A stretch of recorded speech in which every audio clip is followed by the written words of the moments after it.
Pagpasok ko na lang, pag wala ng ulan, papasok na ako. Tapos, pag may ulan pa, may papasok naman ako. Di ba sabi ni teacher, assignment. Ibig sabihin ng assignment ay sa bahay gagawin.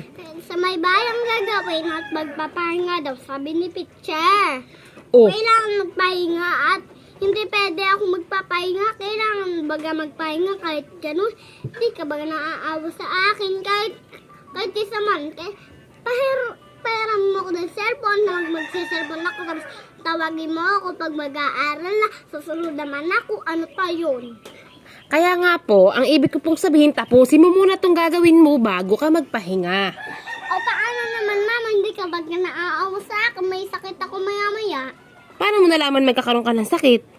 Kakaroon ako ng sakit kasi maulan. Kailangan ko ba? Kailangan mo pong sulatin muna ito bago magpahinga, tapusin na. O, kailan sabihin nun, hindi mo ako piyapahinga. Ayan bagang sa may isip. Ayan bagang sa may isip at hindi mo ako piyapahinga at ganyan ka sa may ugali ko. Ako ba yung pinipika? O kaya wala na lang ako mama para wala magturo sa akin. Tsaka si Tita B wala na dyan. Saka Tita Gilo mama. Tsaka si yung kasama mo na andito lang. Yan ang gusto mo? Mm. Uuwi na ako. Sige, basta silang puri kasama si Tita Gilo, nanay. Tsaka yung kasama mong boyfriend din na yun sasama na sa'yo. Ba't sinong boyfriend ko?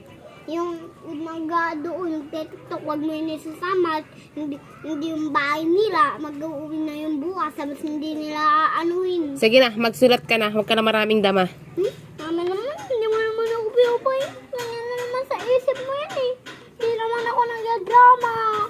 Ay, ano pang ginagawa mo? Nagdrama ka lang. Tapusin mo itong sinusulat mo. Hindi naman ako nagdadrama. Bakit pag ako nagdadrama, kailangan ko pa magdrama. Alam mo naman kasi ako eh. Kinukulit ng saway, kinukulit ng istoryo, kinukulit ng sinasakit pa ako.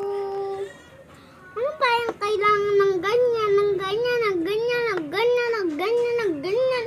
Paano ako magiging sakit? Ay, paano kaya ang gagawin ko para ikaw ay matutong mag-aral po? Tingnan ko lang bukas na ako mag-aaral. Kasi tapos ko na yung iba dito, tapos ko na yung I, tapos ko na yung 4.